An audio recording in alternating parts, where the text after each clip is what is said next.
Welcome back to the Bengals NFL show. I'm your host, Braden Guthrie. Today we're going to be talking about winners and losers from the game against the Saints this previous Sunday. So with that being said, we're going to dive right into it. The first two winners I'm going to talk about is Joe Burrow and Ja'Marr Chase, putting them together because both of them had a really strong game, and you can see that connection was really hot this Sunday. Joe Burrow threw for 300 yards on the dot, over a 75% completion, and he had 3 passing touchdowns and a rushing touchdown. And yeah, like I said, you could see that connection with him and Chase really heat up. 2 of his touchdown throws were to Ja'Marr Chase, the other one to Joe Mixon, and obviously he had that amazing play where he avoided the sack somehow, and then he ran into the end zone for a touchdown. Ja'Marr Chase, 7 catches for 132 yards. As I mentioned, 2 touchdowns. And obviously the highlight of the games when Ja'Marr Chase had that 60-yard receiving touchdown, curl route, broke a tackle, then outran everybody. Something we haven't seen too much and the Bengals haven't done a great job of is getting Ja'Marr Chase involved. That very much changed this week. And when you look at the first touchdown for Joe Burrow and Ja'Marr Chase, Joe Burrow threw an absolutely perfect throw, and they had good coverage on Chase, but Chase had half a step over him. Joe Burrow threw it right where only Chase could get it, and the defender didn't have a chance for it. And I don't want to over-explain this. Joe Burrow and Ja'Marr Chase, extremely dominant.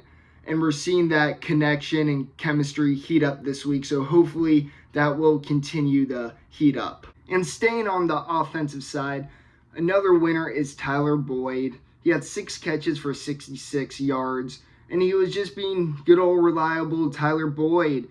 Joe Burrow often found him in the slot, which is obviously where Tyler Boyd has been playing. And he was reliable for Joe Burrow over the middle. And there was one time, it was more of a highlighted play by Joe Burrow, where he evaded the pressure, but Tyler Boyd was smart.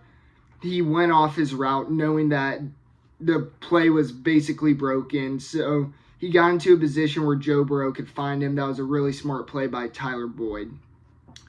And yeah, we've seen that kind of throughout the season. He's been reliable. He hasn't had the most catches certainly this season, but against the Saints, he was reliable and really helped out Joe Burrow.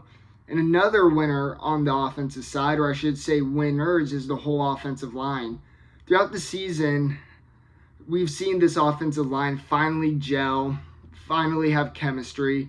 And while they certainly weren't perfect on Sunday, they gave Burrow time in the pocket, and on true pass pro sets, they have looked a lot better compared to week 1. And in addition to that, we're going to be talking about Joe Mixon in a little bit, but he averaged 5.6 yards per carry. So the offensive line hasn't just improved in pass pro sets, they've really improved with run blocking too.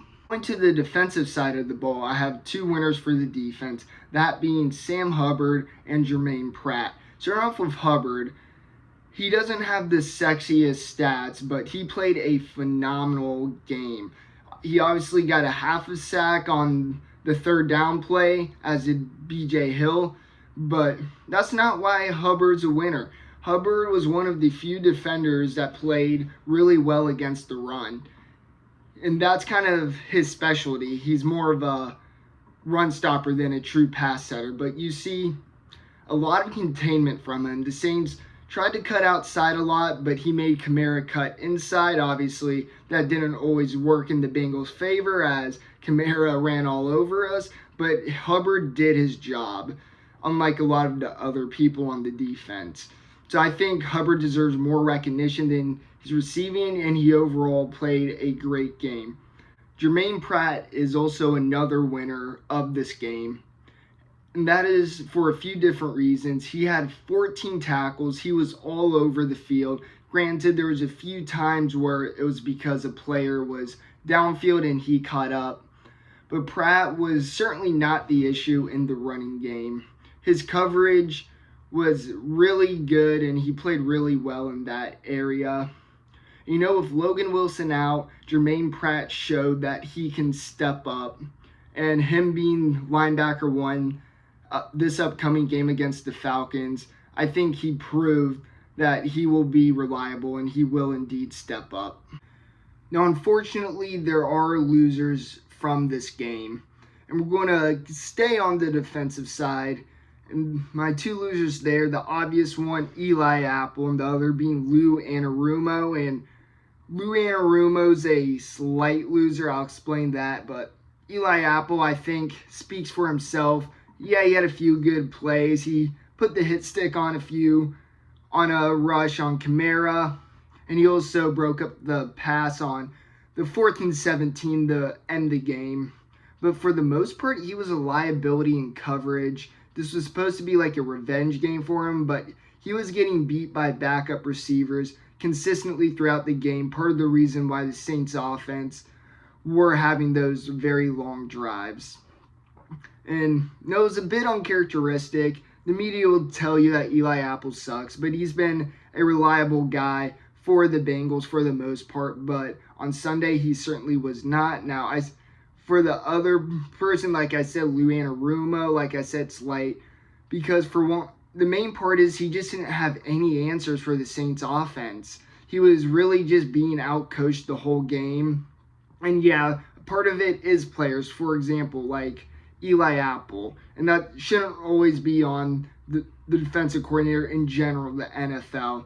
But mainly it's just because no matter what he did, and up until that final drive where it was obvious the Saints were going to pass, he just had no answers for the running game.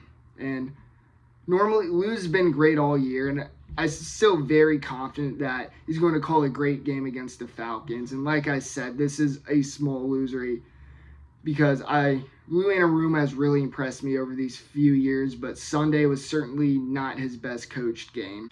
And my final two losers are, unfortunately, Joe Mixon and Hayden Hurst. And before we talk about it, this is not because they played poorly. Kind of the opposite.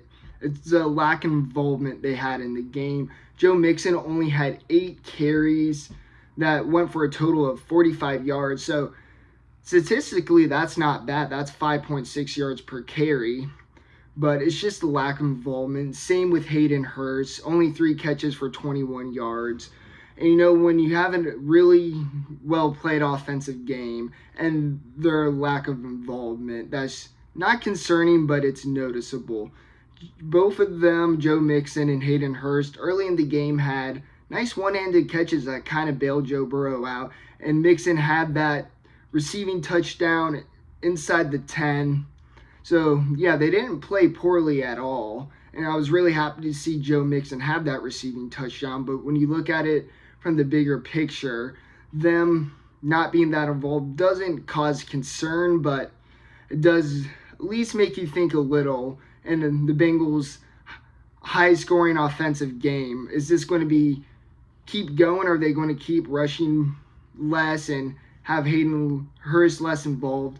I don't think so. I think this was just kind of situational, and with Jamar Chase going off and Tyler Boyd being really consistent, I just think it was mainly because of the Saints defense. So there's no cause for concern there. Like I said, it's purely they're losers just purely because of their lack of involvement. So that's all my winners and losers from this game. Let me know your thoughts. Do you agree with my winners and losers, or do you disagree? If you disagree, tell me why, and who else should have been winners or losers. Thank you guys so much for watching. If you haven't yet, check out my top 5 Bengals plays from the game against the Saints. And check out my Madden 23 Atlanta Falcons series. We play the Falcons this upcoming Sunday, so may as well check out my Madden 23 series with the Falcons. Again, thank you so much for watching. If you enjoyed what you watched, please hit that subscribe button. Please hit the like button. It does me wonders. I'll see you guys next time.